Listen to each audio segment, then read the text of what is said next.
música e conhecimento.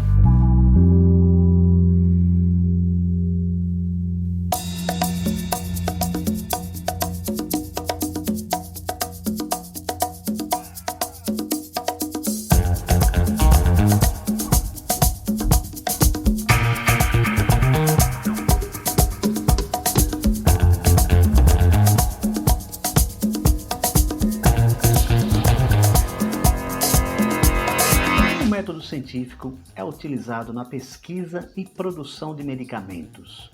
Tudo que é natural é bom? O que são experiências anedóticas? Eu sou a Deluna e esses são temas que vamos abordar nesta edição do IntersD. Para isso eu convidei André Bach, que é farmacêutico e doutor em ciências fisiológicas. Ele também é professor da Universidade Federal de Rondonópolis, no Mato Grosso. Bom, então vamos lá, né? Para começar, André Bach fala sobre como o método científico é utilizado na pesquisa e produção de medicamentos. Bom, o método científico ele é fundamental no desenvolvimento de medicamentos. É praticamente impossível imaginar que um medicamento eficaz, seguro de ser utilizado, que a gente consegue saber que o benefício desse medicamento supera os seus riscos, etc. É impossível praticamente a gente ter essa segurança na hora de utilizar esses medicamentos se eles não forem demonstrados, né? Se essa eficácia, essa segurança não forem demonstrados por meio do método científico. Na utilização dos medicamentos, a gente segue a premissa básica do método científico, que é observar de maneira sistemática o que acontece, formular hipóteses e depois de formular essa hipótese, a gente testa essa hipótese, vê esses resultados, né? Analisa os resultados e vê se esses resultados são compatíveis com a hipótese que a gente sugeriu de eficácia desse medicamento. E aí, se isso acontece de fato, a gente tem os recursos necessários, né? Os recursos científicos necessários para que a gente possa validar o uso desses medicamentos, ele obter um registro numa agência regulatória, como a Anvisa, por exemplo, para poder ser utilizado pela população em grande escala, né? E de maneira mais específica, o que a gente faz são fases, né?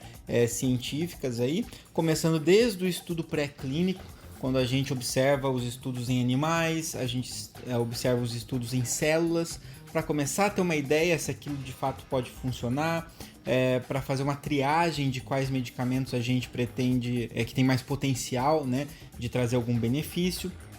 E além disso também, para já ter uma ideia da dose mais ou menos que a gente vai precisar, e um perfil de segurança pensando nos animais, mas que a gente vai depois tentar transportar para o ser humano, né? Aí passando essa fase que é chamada de pré-clínica, a gente começa então nas fases clínicas. A gente tem a primeira fase, que é uma fase onde a gente vai testar num número pequeno de pessoas para ver se elas toleram bem o medicamento, né? Para ver se ninguém passa muito mal, por exemplo. Então a gente já começa a ter alguns indícios sobre a segurança e a gente começa a ter um direcionamento, né? Se a dose que a gente pretende utilizar é uma dose segura. E aí a gente vai para uma fase secundária, né? A fase 2. E nessa fase 2 a gente já começa a ver qual dose que o medicamento se mostra mais promissor.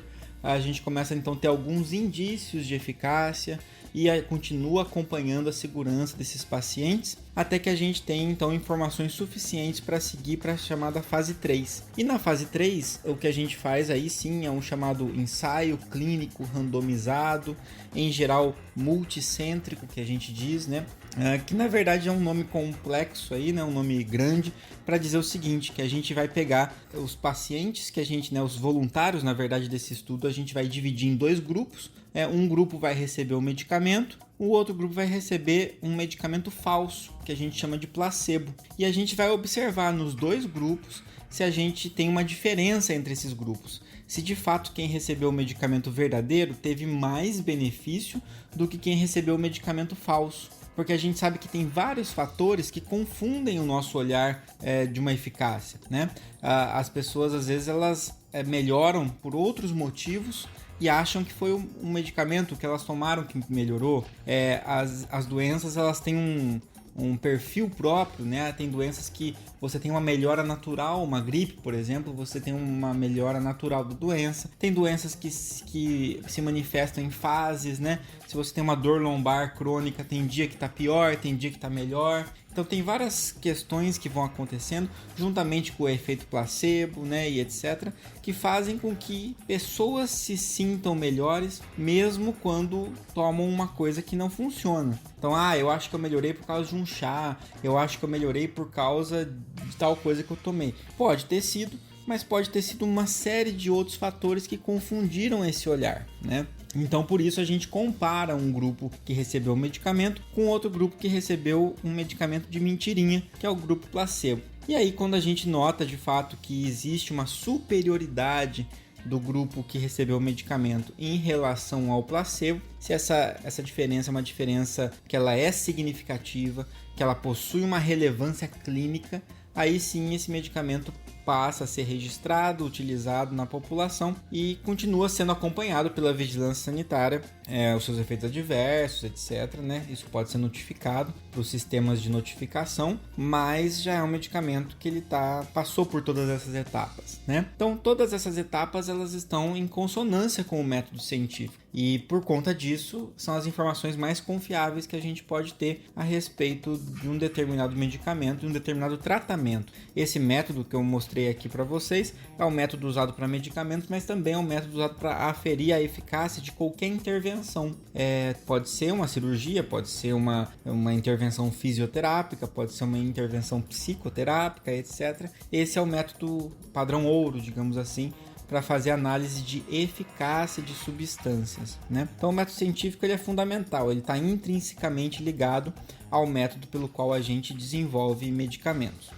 Bom, antes mesmo da pandemia da Covid-19, a gente podia observar pessoas se utilizando das chamadas experiências anedóticas para alegar que um determinado remédio funciona, né?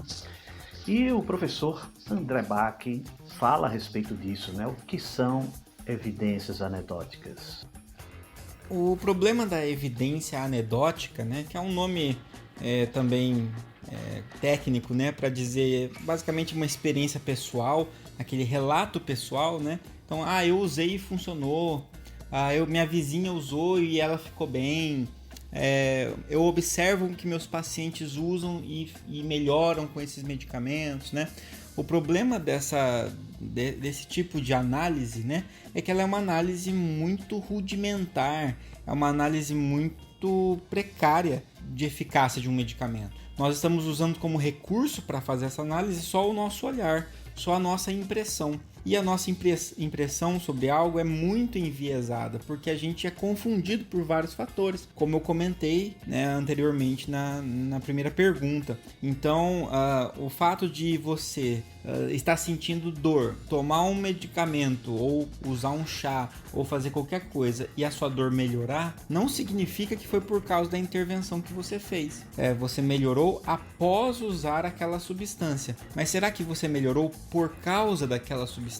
Quem garante isso? Como a gente pode ter certeza que foi a substância? Ou se foi apenas uma coincidência temporal, né, que aconteceu e por vários outros motivos. Então, a única forma da gente decifrar isso não é olhando para o indivíduo, né? Sempre que a gente faz um tratamento medicamentoso, a gente nunca sabe se a gente melhorou por causa do medicamento. A gente acredita que a gente melhorou por causa do medicamento. O que nos dá confiança para dizer que, de fato, a melhora foi provavelmente por causa do medicamento são os dados científicos que vêm dos ensaios clínicos que a gente comentou anteriormente. Então, é isso que nos dá um pouco mais de segurança. Na ciência, não existe certeza de nada, né? A gente não tem como falar, com certeza foi isso que trouxe a minha melhora. Mas a gente pode ter probabilidades, o que a gente fica aferindo são probabilidades, né? Então existe uma maior probabilidade de ter sido o medicamento que causou a minha melhora. Eu sei disso por causa dos ensaios clínicos. Eu não sei disso olhando para pessoas porque eu indiquei o medicamento, né? Então a gente sofre uma confusão muito grande de vários e vários efeitos, né? quando a gente resolve se apoiar apenas nessa evidência que é chamada de evidência anedótica, e por conta disso ela não pode ser nem considerada evidência científica. O grande problema é que a evidência anedótica ela é muito próxima de nós. É como se a gente estivesse vendo com os nossos próprios olhos. Então, eu estou vendo que eu melhorei depois que eu tomei o medicamento. Então, é muito difícil eu me convencer que talvez a minha melhora não tenha sido por conta desse medicamento. É muito difícil convencer alguém, então, que olhou e se sentiu curado por conta de um medicamento, ou de uma intervenção, ou de um chá, ou de qualquer outra coisa. Por mais que aquilo não tenha uma eficácia científica demonstrada, por mais que os ensaios clínicos mostrem que não há diferença com o grupo controle, o grupo placebo, ou seja, um medicamento sem eficácia, se uma pessoa ela sentiu a impressão de que o medicamento trouxe a melhora para ela, ela vai acreditar com muita força naquilo e vai fazer o seu relato apaixonado. E esse é um grande problema do relato anedótico, da evidência anedótica. Ela é emocional, ela vem de um caráter subjetivo, né? É uma verdade, entre aspas, subjetiva para aquele indivíduo. E o que a gente precisa é buscar uma verdade objetiva, que está fora de nós, que está acima de nós, que independentemente do que eu pense, aquilo acontece. E não algo que dependa da nossa vontade para acontecer. Se a gente pegar o exemplo mais simples possível, né? A gravidade, por exemplo. A gravidade é uma verdade objetiva. Não tem como eu falar assim, eu acho que a gravidade funciona, eu não acho, eu não concordo com você, né? Porque se subjetivamente eu acreditar que a gravidade não funciona, eu posso querer pular da janela, porque se a gravidade não existe, eu posso flutuar, mas o que vai acontecer na realidade é que eu vou cair, independentemente de eu acreditar ou não naquilo. E esse é o grande problema de quando a gente acredita em evidências anedóticas. Elas não garantem que aquilo está próximo da realidade. Já uma evidência científica, por mais que ela não te dê uma certeza absoluta, ela está o mais próximo possível da realidade. Então a gente tem maior probabilidade de acertar quando a gente segue as evidências científicas e uma maior probabilidade de errar quando a gente se apoia em evidências anedóticas.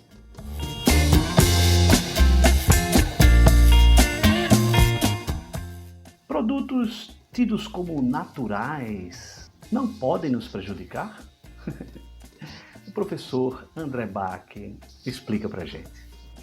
Sobre essa questão do natural não faz mal, isso é um grande problema, um grande equívoco, né? A gente pode chamar isso de uma falácia naturalista, que basicamente vai dizer o seguinte: tudo que é natural deve ser bom. Algumas pessoas vão dizer, nossa, é natural, vem da natureza, né? Tem uma romantização do que é a natureza. Vem da natureza, que é algo sublime, né? Quase que divino, uma dádiva ao ser humano, a natureza, quando na verdade não é bem assim, né? Então as pessoas dizem, bom, isso é natural, se é natural é bom, faz bem, então se qualquer coisa for natural, essa coisa naturalmente deve ser boa. E isso é um grande erro que a gente comete. A gente está numa época, né, onde a gente tem muito essa questão da cultura do bem-estar, né? Dessa ideia de que a gente deve se livrar de tudo que é muito artificial, de tudo que está ligado a algo industrializado, né? Essa demonização da indústria farmacêutica e de outros tipos de indústria, valorizando aquilo que é natural. Só que existe uma confusão muito grande, né? Uma coisa é você buscar um estilo de vida no qual você tenha hábitos mais saudáveis. Então, você se alimentar de coisas menos processadas, você dormir uma quantidade de sono adequado, né? Você fazer exercícios físicos, um exercício ao ar livre, né? São todas coisas que podem, de fato, trazer benefício para a nossa vida. Mas existe uma extrapolação muito grande, como se tudo que fosse natural fosse bom e superior àquilo que não é natural. E isso é uma grande mentira, né? Começa pelo fato do como que a gente classifica que coisas são naturais, né? O que é natural para você que está ouvindo? Uma planta é natural? Tá, a planta que você arrancou ali da natureza, ela é natural. Mas e um chá? Um chá é natural? Mas alguém teve que arrancar a planta de lá, teve que processar esse produto, deixar ele seco, por exemplo, extrair ele, colocar ele num pacotinho para você fazer a sua infusão, né? Será que ele é tão natural assim? ou você encontra um chá disponível na natureza à vontade, né? Uma cápsula contendo um fitoterápico ou vários fitoterápicos é algo natural, porque tem um fitoterápico lá dentro, mas quantas árvores de fitoterápico você conhece por aí? Quantos pés de maracujina, de xarope de maracujina você já plantou, né? E coisas muito mais que a gente pode extrapolar muito mais, né? Fazer um exercício físico é uma coisa natural, mas quantos equipamentos de supino você encontra numa floresta nascendo ali da grama, né? Isso não acontece. Então, assim, as intervenções humanas, elas são necessárias para tudo que a gente faz. Então, em essência, quase nada vem direto da natureza para nós. É necessário um processamento humano daquilo, né? Então, a gente se apoiar só no que é natural é uma coisa muito estranha de se pensar. E principalmente quando a gente olha para os exemplos, né? Um veneno de cobra é natural e não faz bem, né? Ser picado por uma cobra não faz bem. Mas o que está sendo injetado ali pela picada da cobra é uma substância altamente natural. Se a gente pensar na resina que se extrai da papoula, que é uma planta, né? Você pega a flor da papoula e extrai uma resina que é o ópio, né? O ópio é natural, mas a gente sabe que ele é uma droga poderosíssima. A gente pode pensar no arsênico, em vários elementos químicos ali que são, né, metais pesados, são naturais, né? Lógico, eles podem aumentar sua incidência graças à ação do ser humano, mas muita coisa você vai encontrar na natureza e nem por isso faz bem. Assim como um marca-passo cardíaco é algo extremamente, entre aspas, artificial, é algo que não existiria de modo algum na natureza se não fosse as mãos humanas.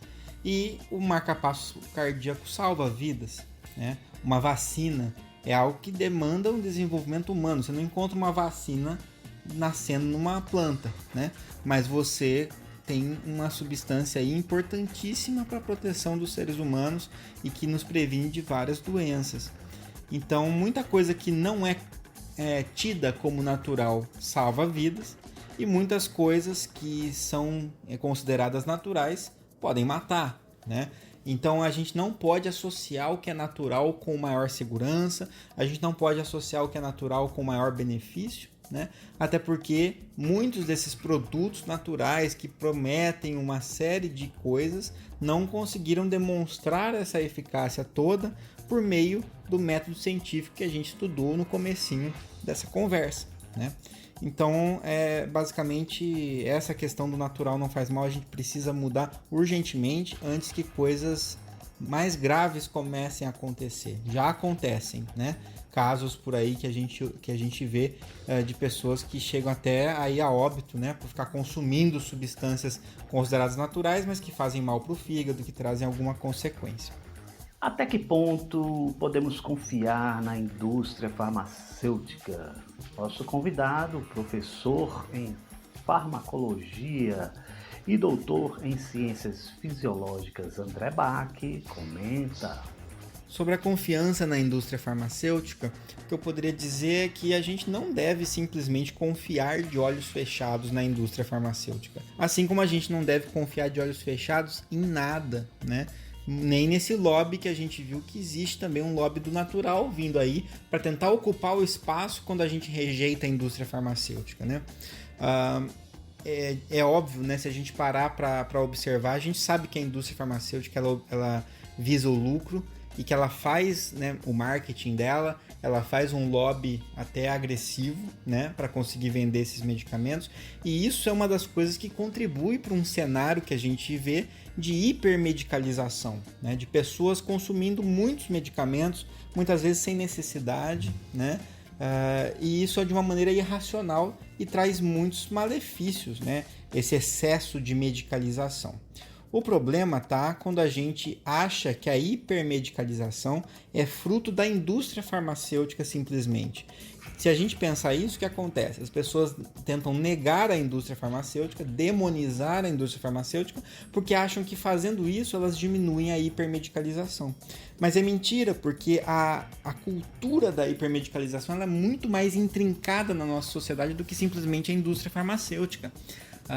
Quando você rejeita a indústria farmacêutica, mas fica tomando chá para qualquer problema que você tem, ou que resolve fazer uma dieta específica, porque você acha que aquela dieta trata o câncer, aquela dieta faz melhora a sua inteligência, sei lá, inventam qualquer tipo de situação, você está hipermedicalizando, trocando o ingrediente, né? Eu troco o medicamento da indústria por um chá, eu troco o medicamento da indústria por uma dieta, né? Então eu continuo com a mesma mentalidade. Então o grande problema disso tudo não é necessariamente confiar ou não em algumas dessas técnicas, né?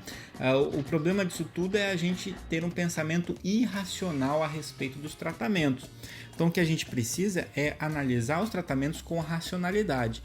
E isso inclui fazer uma análise do benefício. Existe um benefício demonstrado dessa intervenção para esse problema. Eu tenho ensaios clínicos, eu tenho evidências científicas que mostram esse benefício para mim. E além disso, quais são os riscos que eu tenho ao fazer isso? Qual é o custo financeiro que eu tenho em relação a isso? E que impactos isso vai provocar em mim e na sociedade? Olhando todos esses custos e riscos e comparando com o benefício que eu posso ter, esse benefício compensa esse risco e esse custo? Se compensar, a gente pode implementar isso. Seja um medicamento da indústria farmacêutica, seja uma intervenção não medicamentosa, seja o que for. E aí, nesse sentido, todos os tipos de tratamento, todos os tipos de intervenção são serviços e são algo a ser consumido por pessoas. E algo que movimenta uma questão econômica também. Então todo mundo vai querer vender o seu peixe.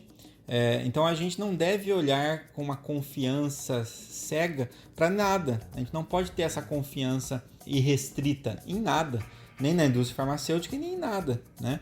Mas ao mesmo tempo a gente deve considerar todas as possibilidades possíveis que possam trazer um benefício demonstrado cientificamente. E acho que esse é o grande ponto, né? E isso, querendo ou não, né, a indústria farmacêutica, para conseguir registrar os seus medicamentos, ela tem que passar por todas aquelas etapas que eu citei no início.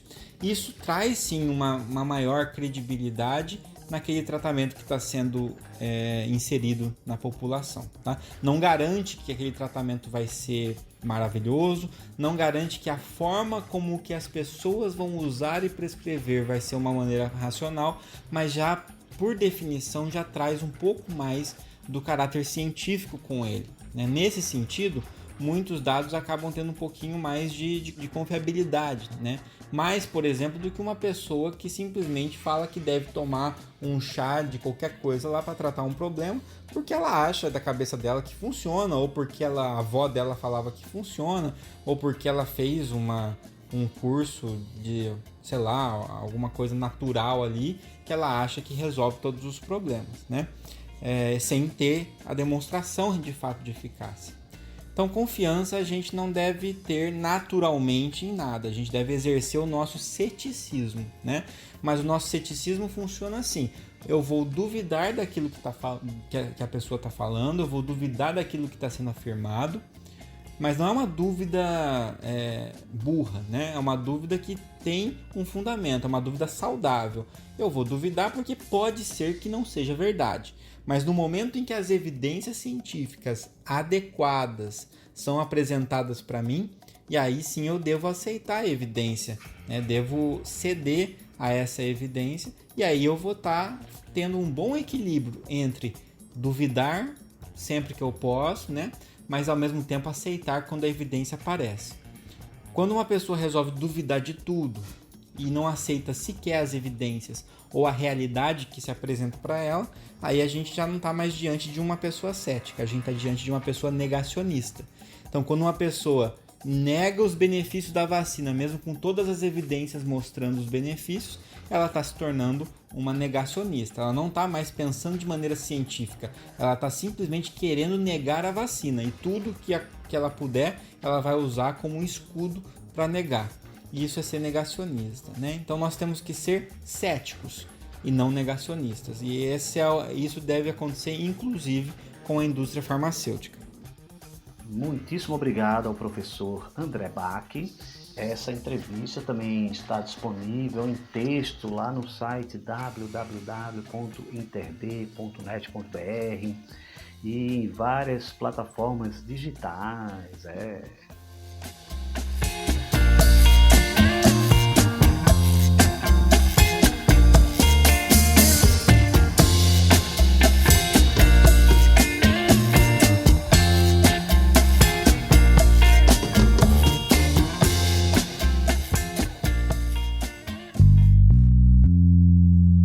InterD, música e conhecimento.